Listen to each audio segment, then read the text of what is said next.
पहले यहाँ पे पैसे दे के नौकरियाँ लगती थी 2014 से पहले। खुद मैं अबू गदू गया हूँ, 3-4 बार पुलिस का फिजिकल क्लियर किया था, लेकिन पैसे नहीं थे, मैं रह गया था।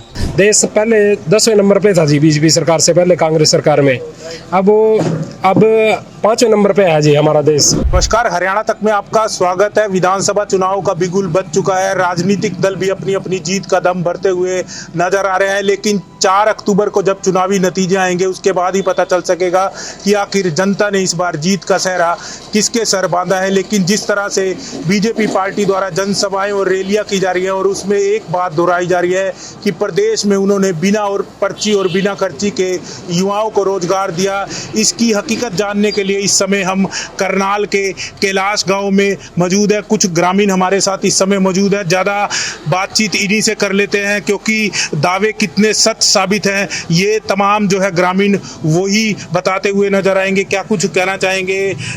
विधानसभा चुनाव अब नज़दीक है, 1 अक्टूबर को आप अपने मत का प्रयोग करेंगे, 4 अक्टूबर को चुनावी नतीजे आएंगे। किस तरह देखते हैं?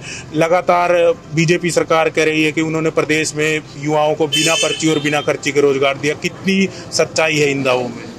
उनमें बिल्कुल सच्चाई है जी। प्रत्येक गांव से अभी बच्चे, ग्रुप डी में भी एक क्लास गांव है जी, ग्रुप डी में अभी 4 बच्चे लगे हैं जी यहाँ से, और बिना पर्ची के और बिना खर्ची के लगे हैं जी। तो और अपने देश हित में, अगर देश हित में कार्य करवाना है तो बीजेपी से वोट देनी पड़ेगी जी। देश को आगे बढ़ाना है। देश पहले 10वें नंबर पे था जी बीजेपी सरकार से पहले, कांग्रेस सरकार में।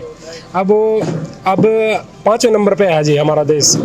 तो मोदी सरकार और बीजेपी से, हरियाणा में भी बीजेपी सरकार है और सेंटर में भी मोदी सरकार है।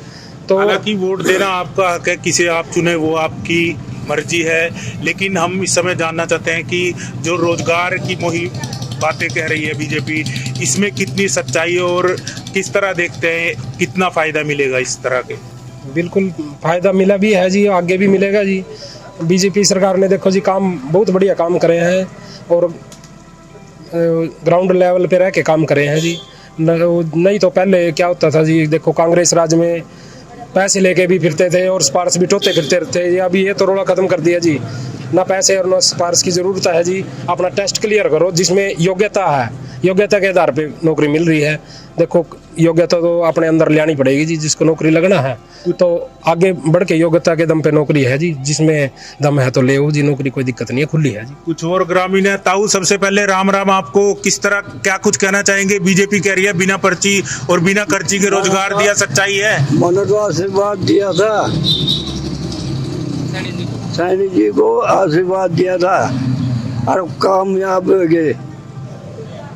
तो रोजगार वगैरह मिल रहा है युवाओं को? आज भी मिल रहा, रोजगार मिल रहा, रिश्तेदारी में भी रोजगार मिल रहा, पूरा भी रोजगार मिल रहा, सब काम बढ़िया हो रहे, सड़कों का झाड़ बिछा दिया। कुछ और युवा वर्ग है, क्या कुछ बताना चाहेंगे? किस तरह देखते हैं? बिना खर्ची और बिना पर्ची के नौकरियां मिली है और ग्राउंड पर बहुत अच्छा काम भी हुआ है। और हमारे लिए तो बीजेपी सरकार ने बहुत अच्छा काम किया है। हमारे गांव में 16 करोड़ की लागत से हॉकी का नेशनल लेवल का स्टेडियम बना है, जो युवाओं को बहुत प्रोत्साहन दे रहा है, जिससे नशे से भी दूर हैं और युवा बढ़ चढ़ कर मेहनत कर रहे हैं। तो आने वाले टाइम में रोजगार भी मिलेगा और काम भी मिलेगा। बहुत अच्छी सरकार है। अब फिलहाल की बात की जाए तो कितने जो है ग्रामीण आपके गांव के लोगों को रोजगार मिला? लगभग 10 से 12 लोगों को रोजगार इस सरकार में मिला है। तो पहले क्या समस्या रहती थी? पहले यहाँ पे पैसे दे के नौकरियाँ लगती थी 2014 से पहले। खुद मैं अबू गदू गया हूँ, 3-4 बार पुलिस का फिजिकल क्लियर किया था, लेकिन पैसे नहीं थे, मैं रह गया था। तो अब क्या कर रहे हैं आप? अब तो मेरा अपना बिजनेस है जी, लेकिन अब मेरे गांव के जो मेरे से जूनियर हैं, जो मेरे तैयार किए हुए लड़के हैं, वो लगने लग रहे हैं। तो कोई और 3 करोड़ की लागत से लगभग कबड्डी का स्टेडियम भी पास कर दिया है ना खट्टर साहब ने। कुछ और ग्रामीण है, क्या कुछ कहना चाहेंगे बाबूजी? जिस तरह बीजेपी सरकार दावा कर रही है कि रोजगार बिना पर्ची और बिना खर्ची के दिया, कितनी हकीकत है? हम तो भाई साहब ऐसे कर रहे भाई, आगे भी ऐसे काम चलते रहे, रोजगार मिला है, बच्चों ने पढ़े लिखे ना, मेहनत कर रहे, अपनी मेहनत कर रहे, बेचारे मेहनत करते ही लगे हुए, मेहनत करी ना, टेस्ट क्लियर करे लग गए। बाकी पैसे पास होगा हमारा भी उतनी सही है, हम तो साफ कर रहे। बुढ़ा सरकार में पैसे दो, 10 लाख दो, बोली लगाती जी। तो क्या कुछ कहना चाहेंगे? विधानसभा चुनाव नजदीक है, इस तरह जिस तरह से युवा रोजगार मिल रहा है युवाओं को, कितना बड़ी सी फायदा बात है होने वाला है ये। इससे? खुशी की बात हम दोनों का, भाई आगे बच्चे पढ़े लिखो, अपना टेस्ट क्लियर करो और लगो, बिना खर्ची पर्ची के। बच्चे ने भी तो मेहनत करनी पड़ेगी जी, और ऐसे थोड़ी लग जाएंगे बच्चे बिना टेस्ट क्लियर करो लगो, मेहनत करो। हमारे बच्चे ने बहुत मेहनत कर रखी है। एक और युवा है हमारे साथ, इनकी भी नौकरी बिना पर्ची बिना खर्ची के जैसी जानकारी मिल रही है, गाँव वाले आपके बता रहे हैं। ग्रामीण, कितनी सच्चाई है इसमें? हाँ सर, मैं ग्रुप डी कॉमन कैडर में अभी करनाल में डीसी ऑफिस में नौकरी कर रहा हूँ। तो बिना खर्ची पर्ची के ही मेरी नौकरी लगी है। मैंने खुद मतलब मेहनत करके, कोई पैसा नहीं लगा है सर।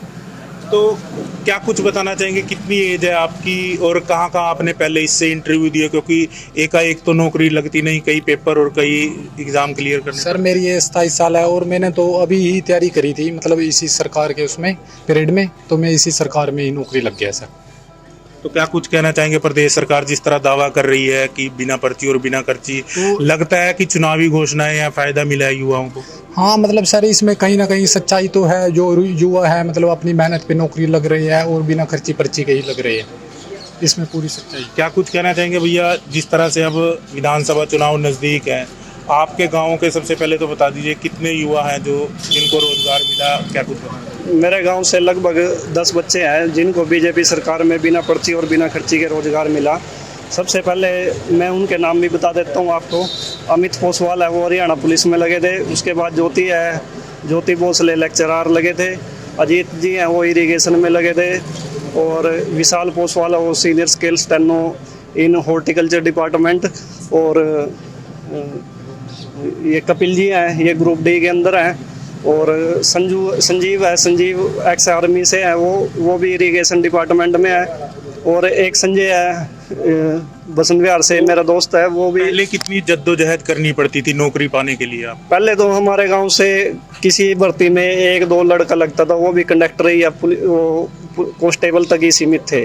अब कई बच्चे ऐसे हैं वो गजेटेड पोस्ट पर लगे हैं, कई बच्चे लेक्चरार लगे हैं, यानी कि वो भी गजेटेड पोस्ट है। कई एसडीओ भी लगे हैं, मेरे दोस्त हैं वो भी एसडीओ वगैरह लगे हैं अलग अलग डिपार्टमेंट में। यानी कि कहने का मतलब ये है, ग्रुप डी से लेकर गजेटेड पोस्ट तक सब फ्री में लगे हैं। किसी ने भी 1 रुपया किसी को रिश्वत नहीं दी। सब ने अपना टेस्ट क्लियर किया है, अपनी मेहनत से लाइब्रेरी में पढ़कर दिन रात मेहनत कर सब ने तैयारी करके एग्ज़ाम क्लियर किया है। उसके बाद बिना इंटरव्यू के, बिना सिफारिश के सब ने अपना रोज़गार पाया है। और कई बच्चे तो ऐसे हैं वो घर से बिल्कुल गरीब थे, उनको करनाल जाने तक के भी पैसे नहीं थे, उन्होंने भी गांव में तैयारी करी, अच्छी पोस्ट पे आज के टाइम वो चयनित है। क्या नाम है आपका? मेरा नाम दीपक पोसवाल है, मैं खुद HVPN डिपार्टमेंट में हूँ।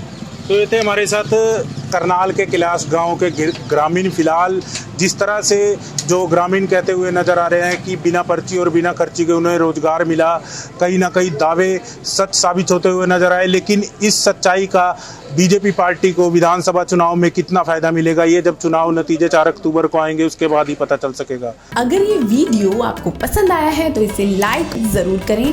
अगर चैनल अभी तक सब्सक्राइब नहीं किया है तो कर लें और नोटिफिकेशन पाने के लिए बेल आइकन भी दबा दें।